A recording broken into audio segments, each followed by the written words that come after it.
Hello, everyone. There we go. Great to have you here. Welcome to State of the Nation. Yes, let's get some good energy.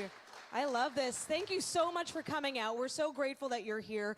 Again, this is a wonderful Q&A, meaning once we have our discussion, we're going to have a bit of a panel discussion here. You will be able to ask questions, and in fact, there will be a microphone, this one right here, that will go around. So we'll indicate when the Q&A portion will start. You can raise your hand, and someone will bring the microphone to you to ask our wonderful panel. So, I'm Daniela Ponticelli, but that is not why you're here today. You are here for the big three. I'm going to let them slowly start walking up because they're hanging back there like wallflowers, and I don't know why. They know they got to come up on the big stage here. So first, the first Craig is one Rider Nation knows really well. He's the head coach with the most. It's your head coach, Craig Dickenson. Come on down. Yeah, don't run. Be safe, be safe. Craig Dickenson. The next Craig is not only the Saskatchewan Roughriders president and CEO, he might just have a second career in Hollywood as an actor. I don't know if you've seen the latest commercial, but it's pretty great. If you haven't seen it, go check it out. Craig Reynolds is here as well. And last but certainly not least, this man puts in his steps every time he makes phone calls, ladies and gentlemen, and he's been making a lot of those lately. It's Jeremy O'Day, your general manager and vice president of football operations. All right, gentlemen, let's get cozy. I will take a seat here. I'm very short, so I think my feet are there we go. We're all settled in. We'll be asking some very hard questions. They're like, what?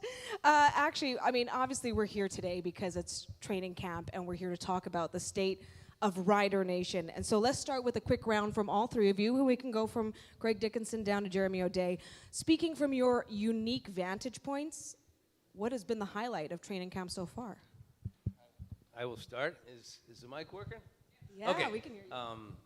I think the highlight so far, honestly, has been just the camaraderie of the team. I mean, we started with over 100 players, and we had to make some cuts early, and the cuts were tough decisions. But I think this group, of all the groups that I've been involved in, is probably the closest group at this point. And they just seem to be really working well together, pushing each other very hard. The practices have been great, but they seem to really enjoy being around each other, and that bodes well for the chemistry of the team. And Craig?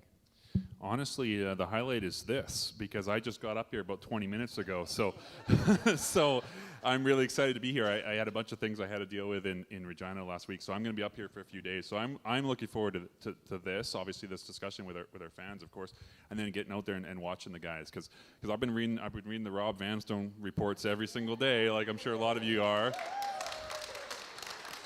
And so I'm itching to get out there and get watching and get seeing this 2023 team. So I'm looking forward to today.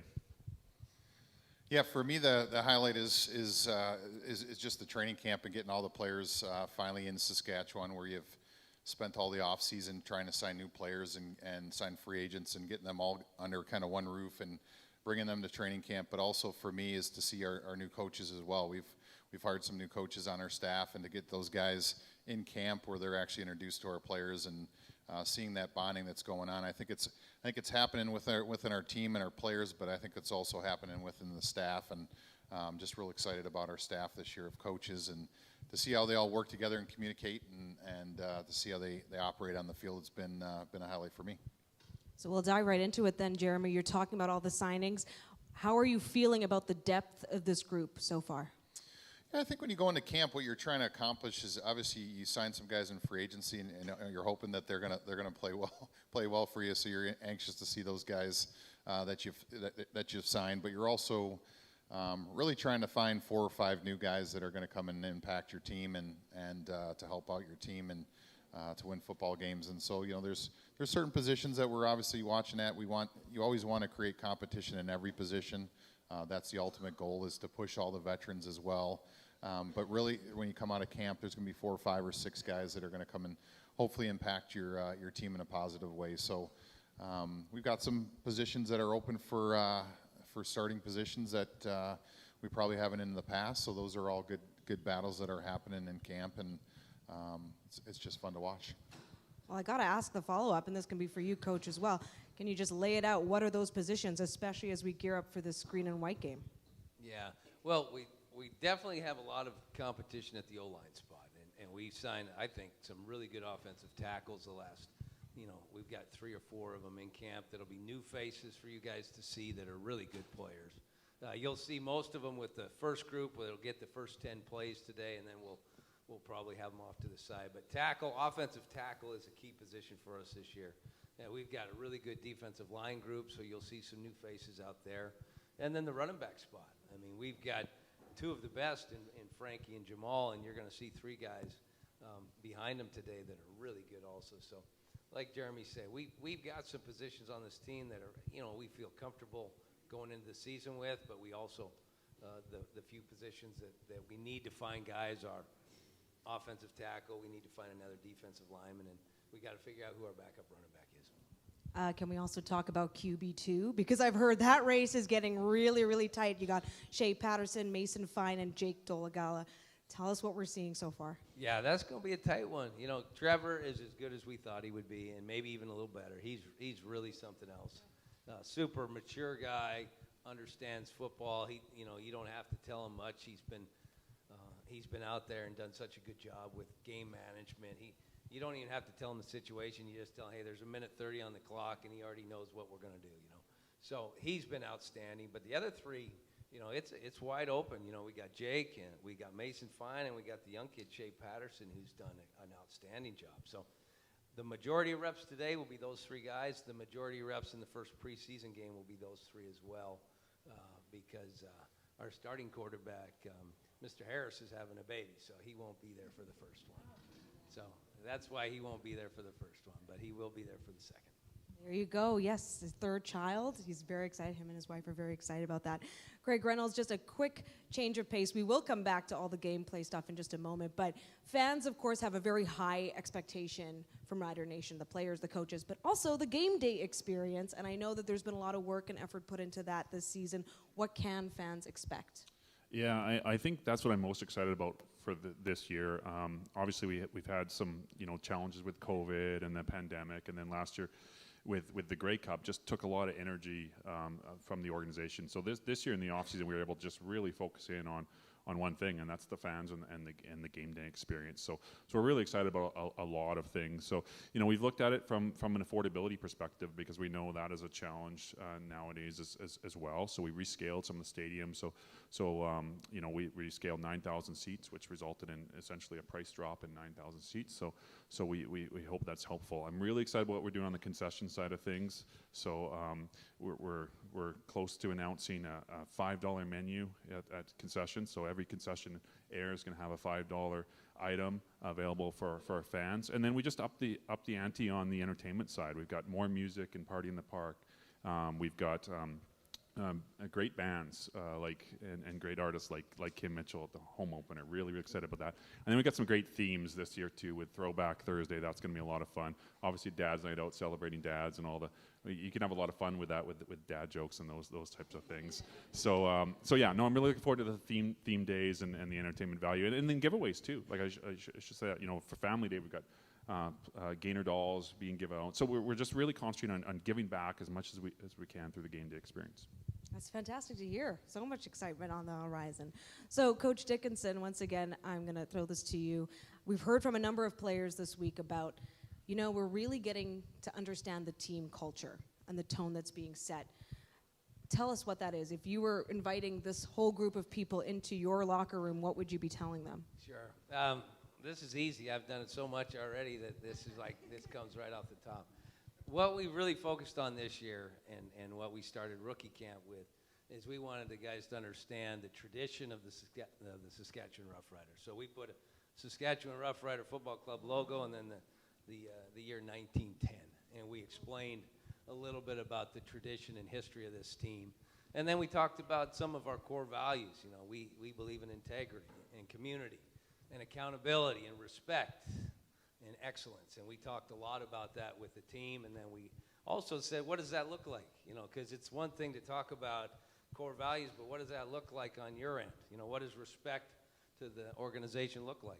And it was something as simple as, cleaning up after yourself when you're done for the day at your locker. It was something as simple as being polite about how you speak with our training staff and our equipment staff when you're in a rush or in a hurry. So we really hit that hard. And then the final thing we hit with the players was we're going to keep it very simple this year. We're going to be known for three things.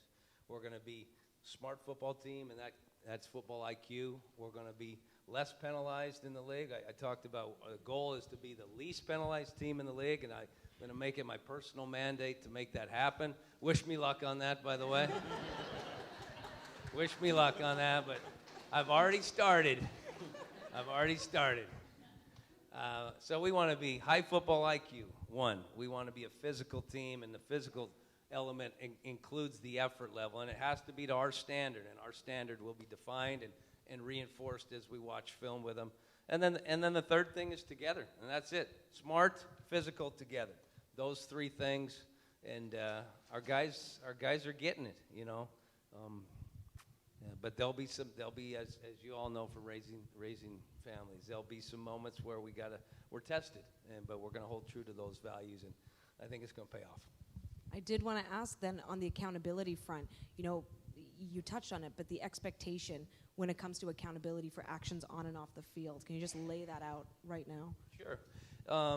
We expect our guys to play hard and to play fast, but to take care of each other. So if a player's being reckless in practice and endangering others, we're going to pull them and take reps away from them. We have some accountability where we have certain things we stand for, and if those aren't met, we're going to take away play time, or ultimately, if they're continually not met, they may not be on this team. So the idea is this being on this team, being part of this organization is a privilege, and they need to treat it as such. And we're going to be a good team in a lot of ways. The wins, I think, will come, but we're going to take care of the core values, the culture first, preach, patience, process, and I believe at the end, doing that, the wins will take care of themselves.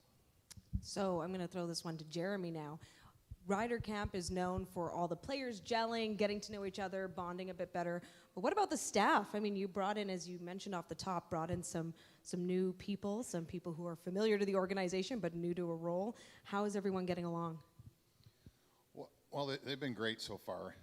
We meet as a staff every single night after practice, after meetings. We get together as a staff, and it's really just a bonding period. But we go through and talk roster, but practice schedule, the event today, how we're gonna run that, and how it's gonna operate. So that's where a lot of the bonding takes place. We also had off-season meetings where we were all together. So it's been great. I think. What I always appreciate is we get coaches that come from other teams as well, right? So we've had coaches that have been with other organizations for a long time in the CFL, and when they come to Saskatchewan, it's just it's always a pleasure to see how they see how we run things and how things are done so professionally and how they're treated, and it's just it's refreshing to hear those guys that come from other CFL teams, and they believe that Saskatchewan's a place where they want to be, right? So it's a targeted place for coaches and players, and it always hasn't been like that, but it certainly is that way now. So it's always fun to see them going out of their way to tell us how much they enjoy it here. So It's probably been better because I haven't been here, hey? Might have a little bit, maybe a little bit to do with it. Yeah, they haven't spent much There's time with more Craig. snacks in the coach's lounge since yeah. he hasn't been here. Yeah. Before we get to our fan questions, so make sure you're ready to put your hand up, and we'll get to you in just a moment. You take questions from media all the time, and you decided this year, let's invite one to be part of our family. And he's sitting right here, Rob Vanstone. And I'll start with you, Coach. I mean, you've taken the brunt of this man's questions prior to him now being part of the organization. I am so What's it glad like? we got Rob Vanstone working for us. When Craig Reynolds told me this, I thought of this quote I heard a long time ago. Keep your friends close. Keep your enemies closer. Rob, we're so glad to have you. You're one of us. You always have been. I'm going to follow that up actually and ask Craig Reynolds this question. You know, how important is it to have a historian be part of your club, especially as Coach Dickenson was just saying, stressing the importance of the history of this club, and now to have someone dedicated to that. It's huge. And when I got that email from Rob, and Rob knows which email it was, around this idea, and we had been talking internally around this, like content, everybody knows content is so important, and our fans just crave it, right? So we knew coming into 2023, we really wanted to be more content focused. And then when Rob suggested that, we immediately had coffee later that day when I got it. And so I was telling him about, he was telling me his thoughts, and I was telling him my thoughts, and I was thinking I was really smart. I was like, well, because this year's the 10-year anniversary of our 2013 Grey Cup championship, and we should probably write some things around that. And he starts rattling off literally like 16 things. It is also the 50th anniversary of this, and the 65th anniversary of this, and the 35th anniversary. And I was like, oh my God, we have nobody like this at the Saskatchewan Roughrider Football Club. And so when we worked this out and we started talking about it a little bit more, and we talked about, we need a rider historian, and that's Rob. And so to add that to his title, I think was really important. And he has been. I don't know if you guys have seen this day in rider history, and it's just amazing the knowledge that Rob has, and we're able to tap into that on a daily basis now. And for Jeremy, I know you're familiar with Rob from your playing days as well. So what is this like? You can be honest. You can be honest. Yeah, I think probably Craig would answer better, but I think he probably had a harder time hiring him than when he had to tell me that he was hiring him. It was close. Rob, he's always been fair. He's obviously, I read all his articles. My mom really used to like him when I was a player, and then when I came a GM, I don't know if she liked him as much, but so that was probably a harder conversation for me to tell my mom, but she is a Rob fan now. So I think it's great. I mean, Rob went from writing articles on the team to being in our mock draft, right? So he was doing an article on our mock draft process for the Canadian draft, and we decided to let him have a team and let him have a crack at it, and did a real nice job. He took it very seriously, did a little bit of studying. The first day we kind of threw him out there to the wolves without telling him that he was going to do it. But he did a nice job of doing it, and most of the guys were drafted somewhere close to where he drafted them. So, and then he's a machine. I don't know, a lot of people don't know, but we actually had Rob involved with our stadium build. In all of our rooms, we have former greats and former legends on the wall, and I actually called him in and picked his brain, and he wrote 48 pages of information that we could use, and made my job a lot easier. But he's like Rain Man. He's unbelievable with his historian, and you can ask him from any time, and he rattles it off. So it's been a pleasure. It really is. I like you more every day. And there you go. You got some quotes for your article now, so that works out well. All right, fans, are we ready to ask some questions? If you are, please raise your hand. It's a nice friendly group here, or stand up. Oh wait, that's Thomas. Thomas is going to take my microphone from me in a second, but we're going to wait for some raised hands. Don't be shy. Oh, there we go. Perfect. This question is for Coach. I want to hear about the proposed rule changes for this season and what you guys think. That's a very good question. Here's the good news. There's not really very many of them. I think last year it was such a push to increase scoring and open the game up. This year I think it was more of let's not fix what isn't broken. So what you're going to see this year is they've changed a little bit of the interpretation. It used to be on a kickoff, if it went out of the back of the end zone, you got it at the 25. This year you're just going to get it at the 40 like always. They're going to give single points for those. There's a rule change on field goal block. You can't put eight guys to one side. It's a player safety thing. That's one of them. In a nutshell, that's about it. They haven't changed any of the challenges. The standards of what is pass interference and what is not have been tweaked a little bit. But for the most part, am I skipping anything, J.O.? Did you mention the holding and safety in the end zone? Oh, yeah. You hold, that's another one. And that's kind of been, I guess it hasn't been officially ruled. But you can't, like if you're taking a safety or you're in your own end zone and you get a holding penalty and the quarterback's in the end zone, that's now the team has the option to take the safety. So, I think the biggest thing with the rule changes is they're just really happy with the rule changes we made last year. So the goals that they had set out with the rule changes from last year, they actually when you did the numbers and what you wanted to accomplish from them, they really worked. So that was the biggest thing. Is we did some pretty dramatic things last year, hash marks and stuff like that to increase scoring, and it did. And so I think that this year was a little bit more. Let's just keep those rules in and tweak a few things here and there. Yeah, and usually every start of camp, I got an entire meeting on rules changes. I didn't have to do that this year. There's just not very many of them. Well, thank you for that question. That was great. I actually want to follow up because you brought up player safety, and I know a number of the fans in the room understand some of the measures that have been taken in training camp, but for those who maybe don't, can we talk about that? It can be the Guardian caps, it can be some of the other measures as well. That's the big one.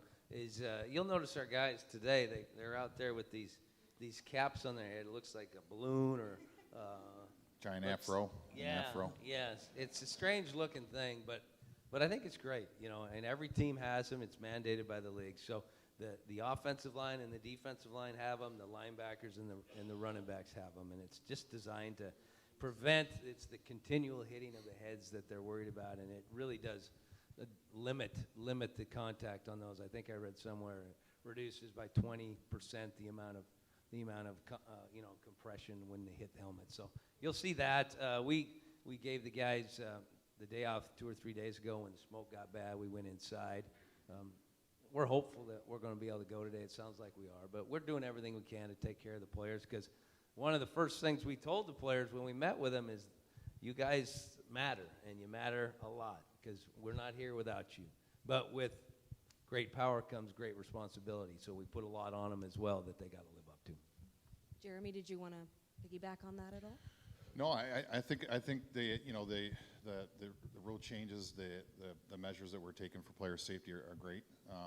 Anytime you can do things to protect the players and increase their longevity of their playing career, I'm all for it. I think if we would have had those Guardian caps when I played, I probably wouldn't mess up my daughter's names every time I say it. But I think they're great.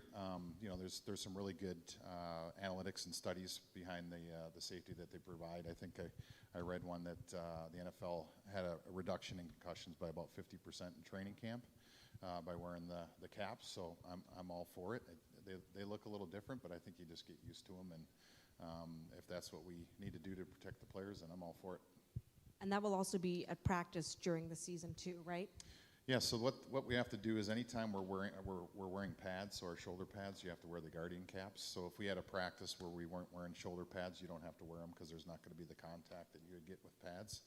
So we're actually allowed 12 padded practices during the season. That's another thing that's changed a great deal since I played, is the amount of padded practices you can have during the season is down to 12 practices. So when we do wear pads, we'll wear those Guardian caps as well. All right. Oh, we're open to more questions. Perfect. I got a big mouth. I'll just two questions. One, what's it like recruiting now that there's 2 more U.S.-based leagues out there? Second question, usually after we've had a Grey Cup, season ticket sales tend to tail off a bit. How are season ticket sales this year? Yeah, so the first half I'll take. Anytime you have more leagues, it's just more competitive for good players. And players will come to Canada for certain reasons. They'll stay at home for certain reasons, and certainly you are up against some challenges if they're local players and they get to play close to their hometown, or there's benefits of both leagues. But the reality is there's quite a few players that are playing in those leagues that we would have attempted to sign, and they've decided to stay down there. And I'm sure there's players that we have that they attempted to sign as well. So just a challenge with supply and demand for good players. But I say it all the time, all the other teams are dealing with the same situation. It's not just a Rough Rider problem or anything like that. It's just more competition for good football players. So I guess privately I'm hoping that there's not so many of those leagues, because then you have a bigger variety of players that you can sign. So, but I guess any kind of football is good, but we want to try to get the best players we can playing in Canada. And I'll take the second one. It's an excellent question, and you're right. After you host a Grey Cup, you tend to see a season ticket decline, and we have seen that this year. The nice thing is it's not as deep as some of the other teams who have recently hosted Grey Cups, and certainly we've had some attrition in prior years as well, and it's not the only reason. Obviously, people will return their season tickets. There's not one reason I would say. We've done our ticket team's done a really good job of reaching out to season ticket holders who are not renewing and asking them why, and there's lots of reasons from time commitment and the economic factors that we're all facing as well has had some. So it's up to us to obviously put a good product on the field and you get new season ticket holders and a lot of those season ticket holders hopefully will come back as well. Thanks for the questions, and we will have the microphone brought to you just because we're live streaming the event as well, and we want to make sure everyone can hear the questions. So thank you, Thomas. And we have a question in the front.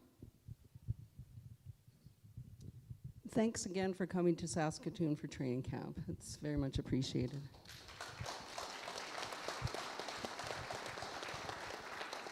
So Craig, just a couple for you.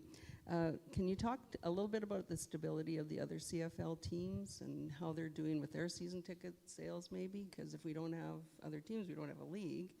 But my other question is about, Coach talked about accountability. Now we know some key folks are in their last year contracts with the Riders, and I want to know what kind of accountability you are looking for from those folks.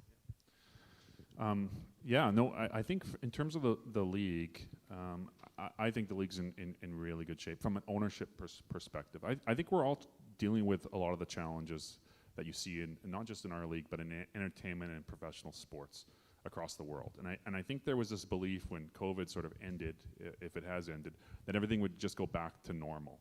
And it hasn't. It's nowhere near normal. And so I think we're all dealing with that across the league. So when we talk about season tickets and attendance, those factors are real. And it could be habits being changed. It could be the economic factors. It could be the aging of fan bases. There's lots of things that go into it. So I think we're all dealing with that. But I look at it from the strength of the ownership that we have across the league. And I think you'd be challenged to sort of suggest when in the history of the CFL have we had as strong of owners across the entire league as we do now. You look at Pierre-Karl Palado now in Montreal and his purchase of that franchise and his standing in Quebec and what he's going to do there.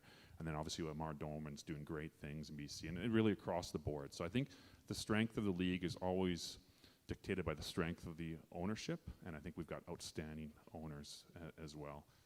In terms of the second question, I think obviously I believe in these two gentlemen. I think that's who you're probably referring to. These two gentlemen on the stage. And I asked her to ask this question. Yeah. I texted her. Did you text her? Well, that's awesome. You could text me as well and just I already know the answer. Yeah. So and I think there's obviously mutual respect amongst the three of us, and there's been like that since day one. These are outstanding people first and foremost, but they're really outstanding at their job. And the reality is we had a down year last year. That's going to happen. A lot of things went wrong last year, and we don't need to rehash last year because we turned the page. But I think there's nothing but positive things ahead for us in this league, and I'd like nothing more than to be sitting next to these guys for a number of years coming.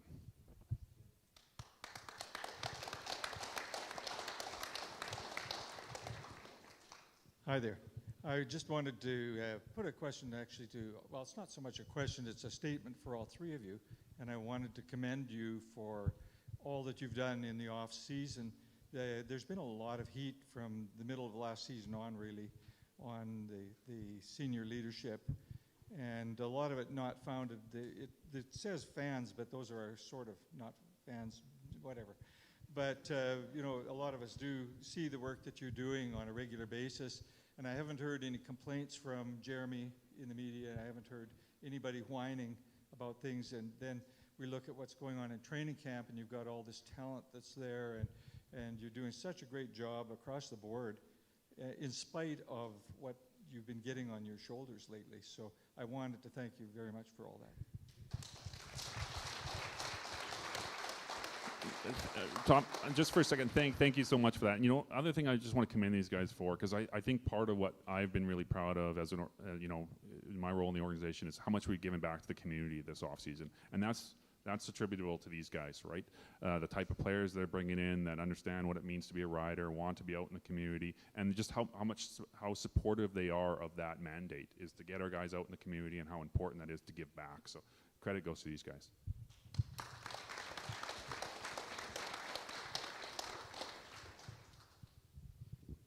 I'd just like to say, like, I'm 100% Trevor Harris fan. I'm not trying to cause a quarterback controversy or anything like that. It's just that last year we had Cody Vajero playing hurt, and we never put the backups in. And then when we needed backups, we didn't have any backups because they didn't get any playing time. So I'm just wondering if at any point during the year we're going to get the backups in now and then to get some playing time, because, you know, you never know, like, you're one twisted ankle away from not playing, you know, and that can happen. Just as I say, a guy can trip over the yellow line and he can hurt his ankle. So I'm just directing this, I guess, at Coach Dickenson. Yeah, very good question. Trevor's already come into me twice and asked if he could have more reps in camp, and I've said no both times. So, so we're trying to weigh. It's a tricky one this year because we've got a new quarterback, a new offensive coordinator, a new system. So we're going to try to give Trevor as many reps as we can to get him comfortable. And at that point, we will definitely start looking at getting our number 2 and our number 3 some reps. The nice thing about this training camp, a couple nice things, Trevor gets to welcome a new baby to the family, and he's gone for about 4 days. So those 4 days, we get a chance to see really what these other quarterbacks can do. And then once you get into the season, it's a bit of a balancing act, because with 4.5 hours and only one practice, you try to weigh the timing factor with your starter, getting comfortable with the receivers and O-line with, like you said, the ability to develop a second. But I think the one thing I will say with Jeremy and Craig, we've done a deep dive into last year and really tried to dissect what went wrong and how can we learn from that. And I think one thing we did learn is we do have to give our number 2s and 3s a little more reps, a little more action, so that if we do need them, that they feel like they've at least had enough practice to be successful. So we'll keep working that.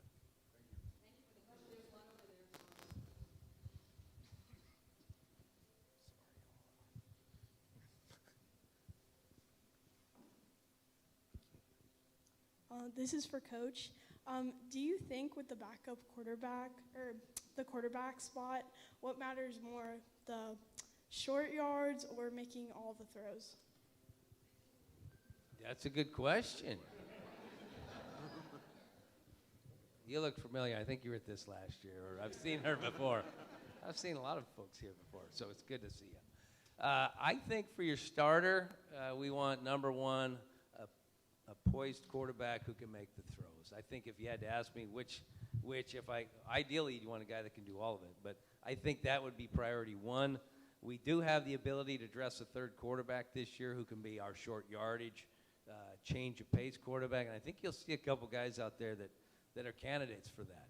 So, and that's a great way to answer this gentleman's question, to develop another quarterback, is to have a third quarterback who is a change of pace guy, short yardage guy. So in an ideal world, that's what we would like to do, have our starting quarterback handle most of the first and second down, and then if it gets to third and short, bring in a short yardage quarterback who can get the tough yards, save some hits on your starting quarterback, and then hopefully develop him for down the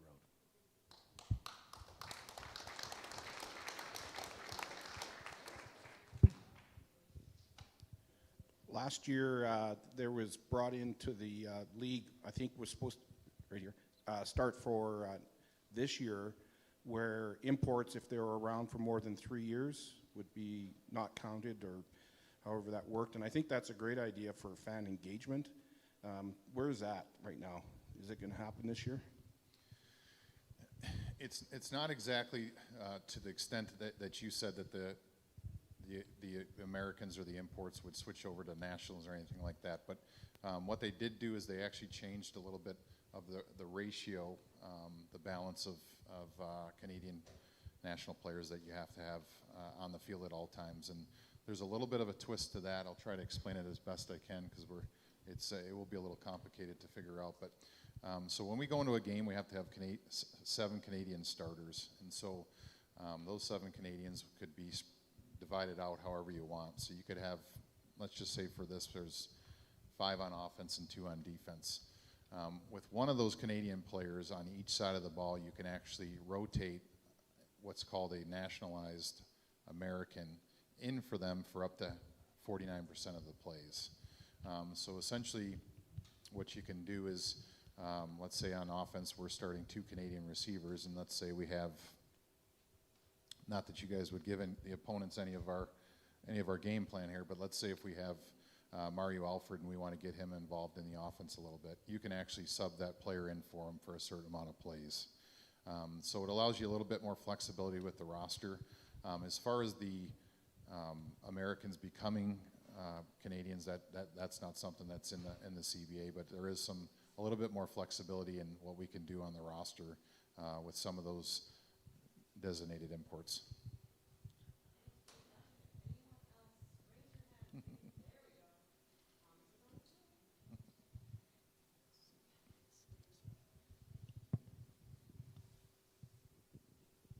First of all, I just want to say thank you for off-season work that you've done.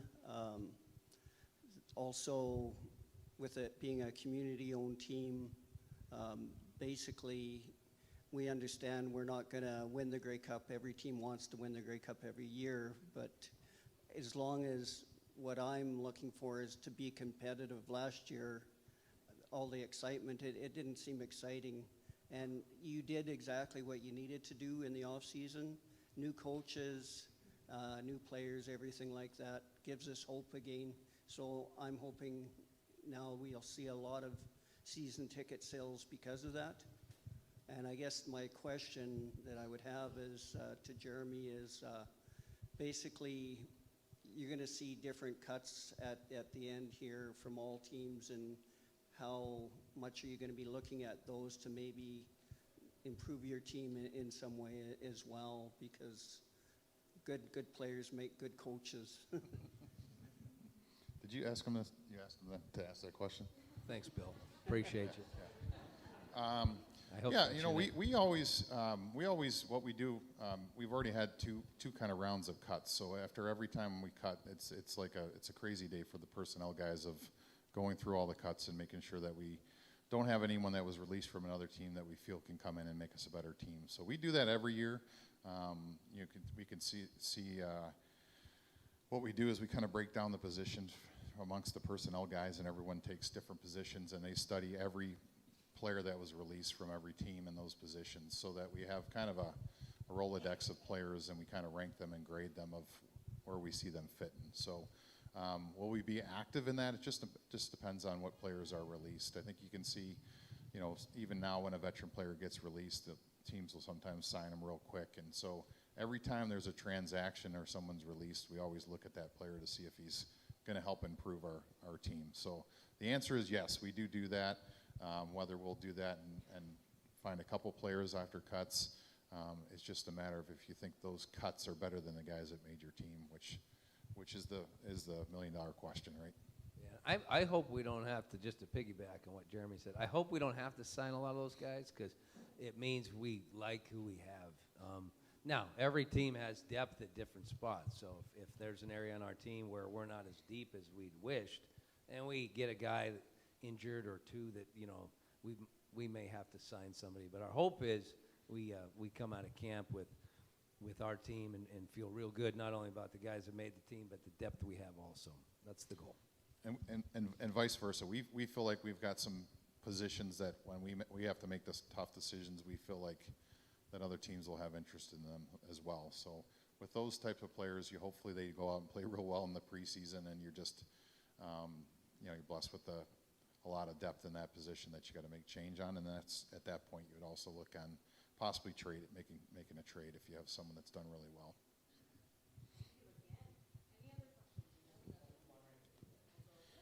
So with all the hype on the three backup quarterbacks, is there a chance we can keep all three?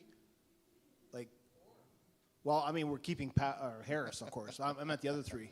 I'm going to let J.O., I think there's a chance. I mean, we just got decisions we got to make. Yeah, it'll just come down to the end. And what's different this year, as Coach told you, is we're actually allowed to have 3 on the roster. Last year we went the whole year with just 2 on the roster, and we and personnel and the coaches felt like we really wanted to have 3 guys on the most important position in our league is quarterback, and what you want is you want to have a league full of good quarterbacks so that people want to come to games and they're exciting, right? So we're happy that we have a 3rd quarterback back, but last year we carried 2 and then 1. We carried 1 that was off the roster. So we had 3 last year. The question will be is do you want to carry 4 because you're already having 3 on the roster now. We in the past have carried more than other teams where we've had whoever we had on active, and then we've also had someone either on practice roster or injured. So we've always tended to keep more quarterbacks than most. So will we do that again? I don't know. I guess a lot depends on after camp. Jeremy and I say we like all 3 of them a lot. Let's find a way to do it. Or if 2 have separated themselves, we may not.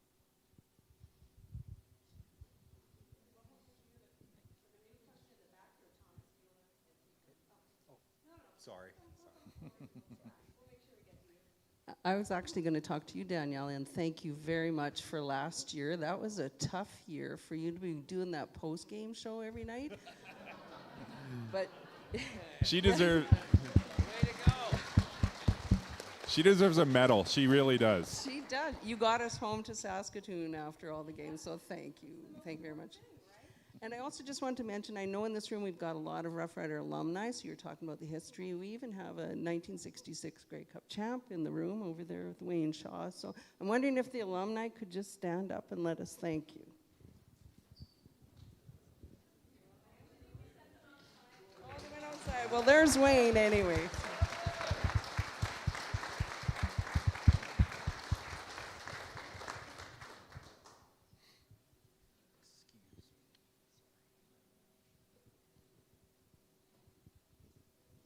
So this is for Craig. I just wanted your opinion on that CBS Sports contract and what it's going to do for the team.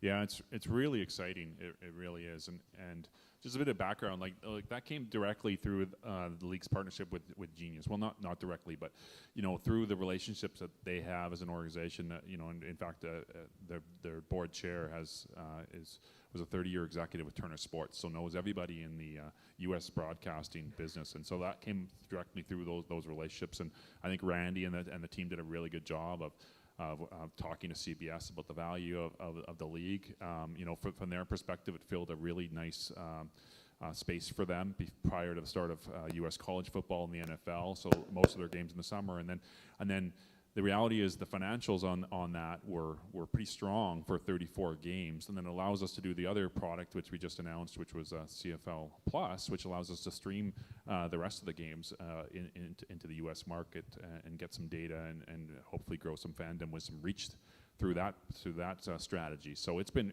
really excellent, and we're really excited about being associated with such a strong broadcast brand like CBS.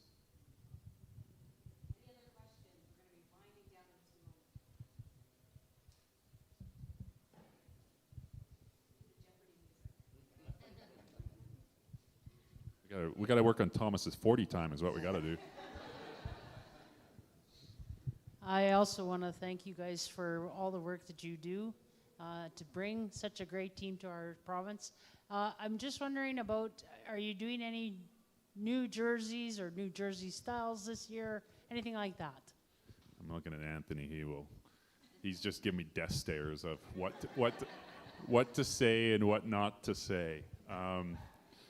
So we are working on something for the future that won't be this year. But what I'm excited about this year is, should we talk about the Throwback Thursday? Yeah. So we're wearing the retros a couple times this year because it's such a clean look, and I know the retros are very popular, and so we've got Throwback Thursday in July here, and we're wearing the retro uniforms for them, and then of course on Labor Day.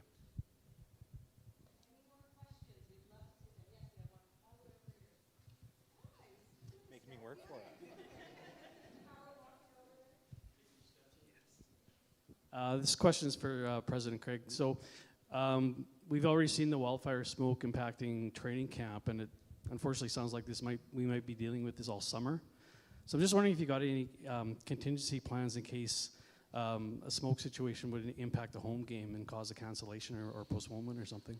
Yeah, it's a great question. It's a really tough one. So one of the things that the CFL did is we came up with a bit of a protocol working with our player association. We talked earlier about how important player safety is, and so we've got a bit of a protocol around what the air quality needs to be able to play a football game. And it's something we were dealing with a little bit earlier today, where we were talking about that. You know, air quality looks great, and so we'll be able to carry on with the green and white day. But that's the reality situation. And you know, in Calgary, obviously they're scheduled to play the first preseason game on Monday, and as we know, the smoke situation is definitely a situation there.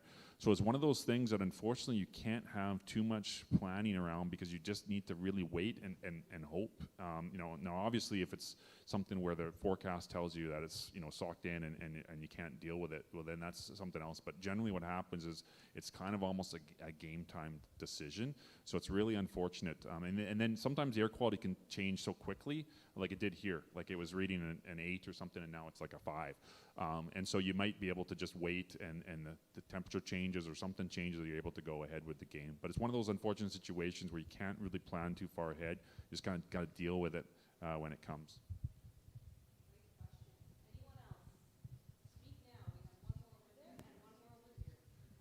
Do the short one first. Coach Dickenson, when I arrived here today, I was immediately struck by how many people I saw wearing number 4 Trevor Harris jerseys. Trevor Harris jerseys. And I was wondering if he has noticed this, or someone has pointed this out to him and explained what's the significance of, you're in Rider Nation. You haven't taken a snap in a regular season game yet, but the fan base has decided you're our guy and all eyes are on him. The Saskatchewan Fish Bowl. Is he aware of just how We don't want him much to be. weight is on his We don't want him shoulders? to be. Well, he's learning.